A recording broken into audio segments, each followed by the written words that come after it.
So what's up with the Apple Vision Pro? Okay.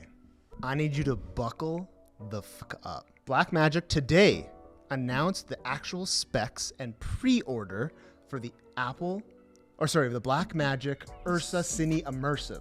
Ursa Cine Immersive. They announced the specs. If you haven't seen that video, we already did a video on that. If you haven't seen it, click right up here. Okay. Plug. Do you know how much that camera is coming out at? $30,000. $29,000. Well, I guess 44,000 Canadians, whatever that is in USD. Okay. All right. You know what else happened? What else? Just recently?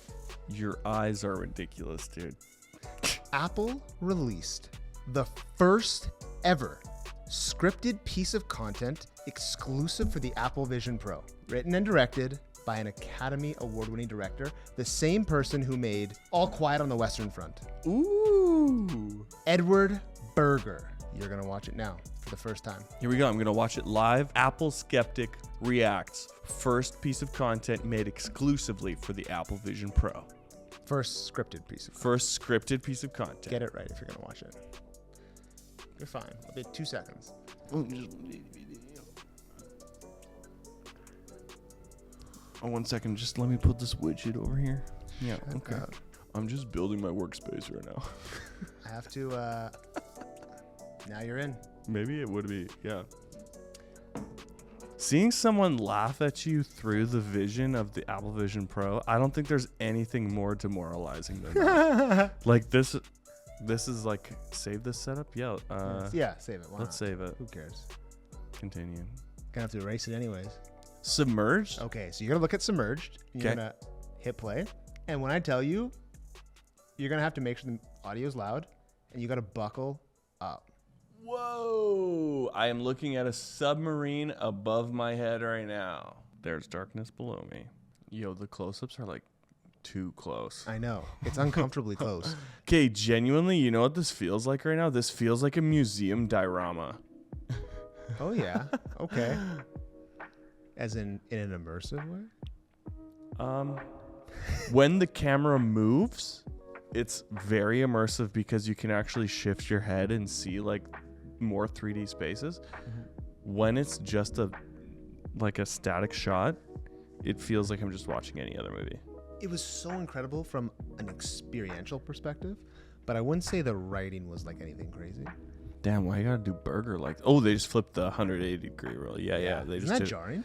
It feels very weird. What are you seeing right now? He's now looking down into like an open hatch. Okay, so this is giving me kind of horror vibes. The shot that I'm watching right now, this would be like, you know, when you're watching a horror movie and you need to look away from the screen. Yes. That I really hope that I don't have to do that, but like, oh, that's kind of cool. As he's panning a flashlight into a dark room right now, and I'm checking the darkness to see if I'm going to see something before he does. They're leading you that way intentionally. That's cool. That's the crazy part about this. I mean, you have 180 degrees of space to now turn the camera and get people to look that way if they want to. They can look into the darkness if they want to. Oh! That scared the shit out of me. But it's a jump scare. It was nothing.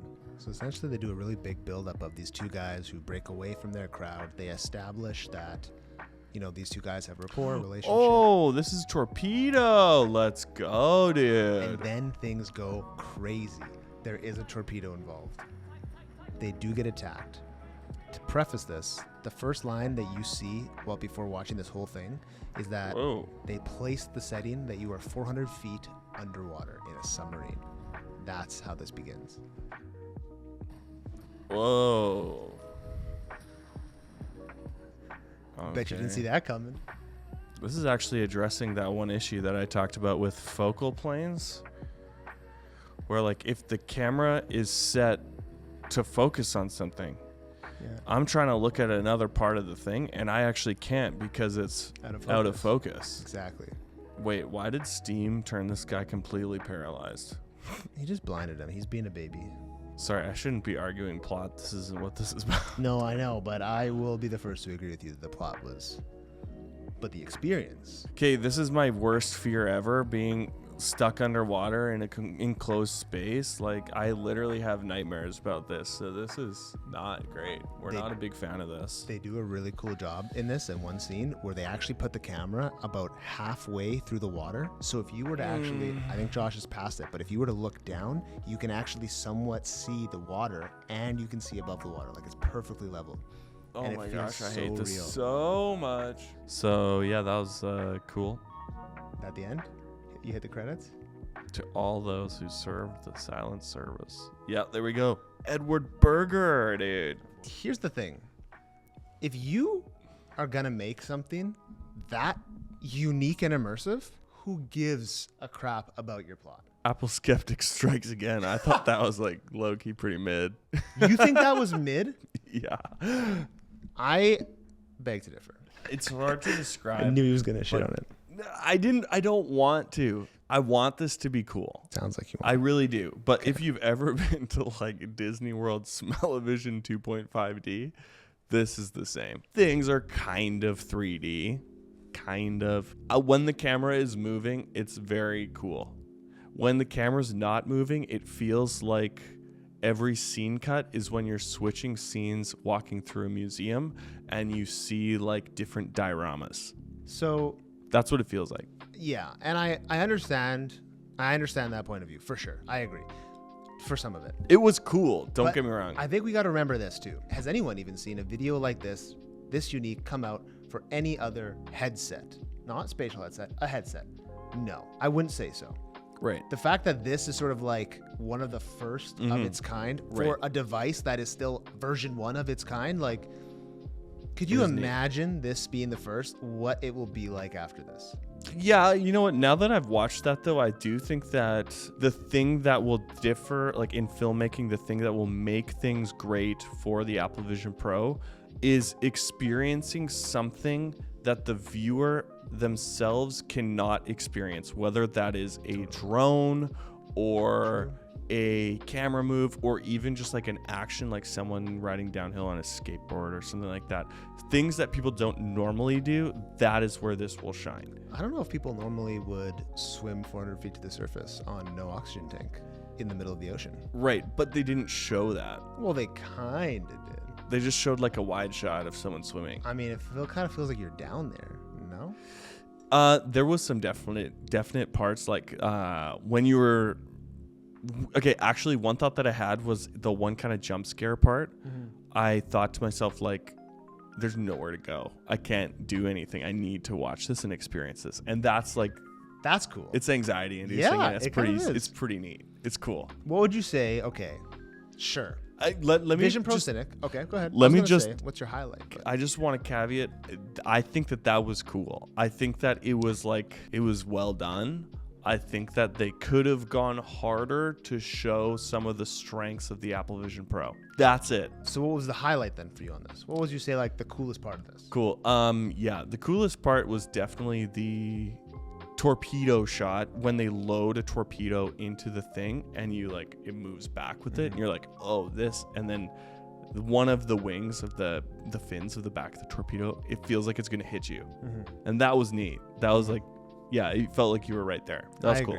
I agree. And the low, you got to highlight. What's the worst part? Not writing can't be it. Writing can't be it. Yeah, like writing was fine, but this was more just an example of what it can do. So but I think that's why I set a high expectation for it. It's like, if the whole point of this video is that narrative doesn't matter and we're going to show the cool things that you can do with this, I think that's where it falls short for me. It's like they could have done more moves. They could have done more camera stuff.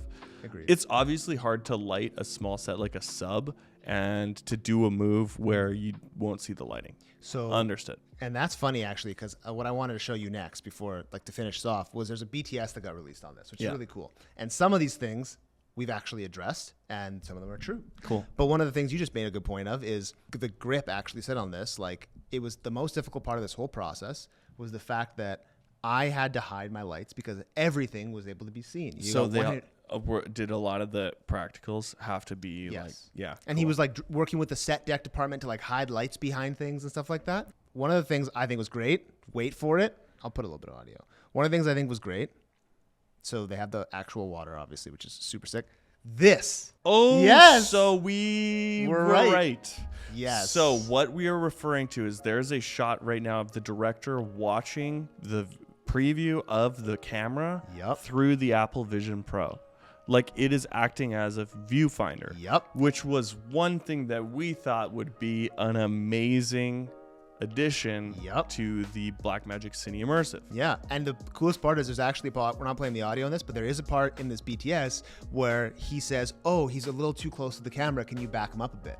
And it's like, oh, and he was like, oh, turn your head to the right for me. And I'm like, oh, that is so cool. Yeah, that's cool. Because then the director can actually experience it. Right. Like the viewer would. Right. And that is just so cool.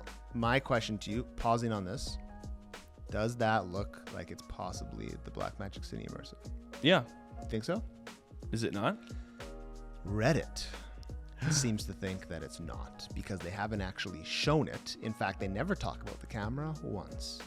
So Reddit, because of not talking about the camera, thinks that it's not a camera. Correct. They also don't show the camera. It's surrounded by a black box the whole time. If you watch this 5-minute video, it's hard to actually see the actual camera itself.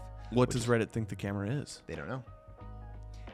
Reed and I were talking about this actually, and made a good point that it doesn't feel, when you're watching this, it doesn't feel like some of the Alicia Keys content you were seeing and whatnot. It doesn't feel like the lens fall off isn't the exact same, I would say. Right. Right? So that makes me think that perhaps it's a different form of camera. Yeah. It might be something like, see, look at that. Like that does not look like.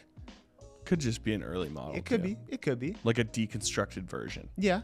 They also got a lot of tape on there. It makes me think that like maybe it's something, again, that's what Reed had said. Maybe this is something that is from like an IMAX camera of some kind, or there's some sort of like 3D camera they're using that Apple is now pairing it with. I don't know. It's tough to say. To me, I want to believe it. That kind of looks like it. You think so? Yeah. It could be a deconstructed version. Like, you're right. It could be. I mean, guys, let's think about when 28 Days Later was filmed on an iPhone. You're absolutely right. That didn't look like an iPhone.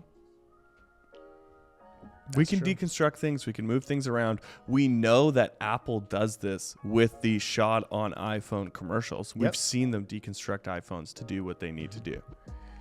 Yeah. Why is this any different? But like that's the kind of stuff too. Like I wish there was you were able to do like dolly zooms and stuff, but it doesn't seem like you can focus. Like you don't get control of the zoom and focus on this. Like it seems You to be very definitely, fixed. I think you get control of focus for sure because But there's yes. shots where they're closer to the camera. Mm-hmm. But what I'd say, one thing that we talked about before, just to pause this audio here, one thing that we talked about before that was a concern that definitely was an issue when I was watching it was because you can see everything, your human inclination is to look at everything. So that one shot when he's like the main actor's really close to the camera and someone starts to talk to him from out of focus, my brain wants to look at that person, but I can't because they don't rack focus the camera to him. They have to cut the camera. Yeah, where he's like on the bed, right? Yeah. Yeah, it's really weird. Like that shot, I was like, wait, like the guy in the background's talking, but he's out of focus, and I was like, Yeah, back it's to him. kind of weird because weird. like to me what the Cine Immersive and what the Apple Vision Pro are trying to do is bring an enhanced cinematic experience as though your eyes are the camera.